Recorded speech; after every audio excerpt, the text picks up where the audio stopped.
Well, here's the top macro story of the day. Inflation is slowing, but so is growth. Retail inflation in August is just over 5%. This is better than the 6% clocked in July, which was the highest in 23 months. But on the other hand, and this is the bad news, growth is taking a beating.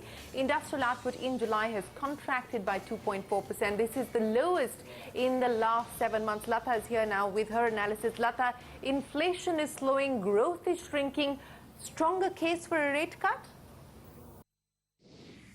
Well, it is a very good inflation number at 5.05%, below our poll of 5.13%.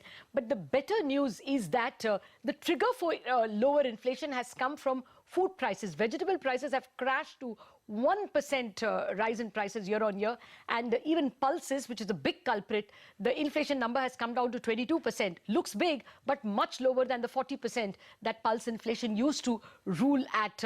Cereals inflation also very much under control.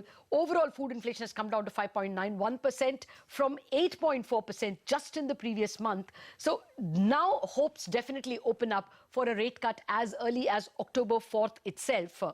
Among the other ingredients for inflation, fuel was never a problem. Services inflation is also largely benign, coming at 4.2%, so well below the 5% mark. That is what you call core inflation, and that as well coming lower. Hopes definitely open up for a rate cut. In fact, there are people who expect a rate cut both in October and in December. A second reason for expecting a rate cut is also the very poor showing on the growth front. IIP coming in at -2.4. The only saving grace is really electricity at 1.6. But even that is bad because electricity has been giving high single digit or double digit in the past several months. So that's a poor showing. As well, capital goods coming in at -30% is really the biggest culprit. It shows the complete lack of capex, and this is for the past several months that capex has been in negative.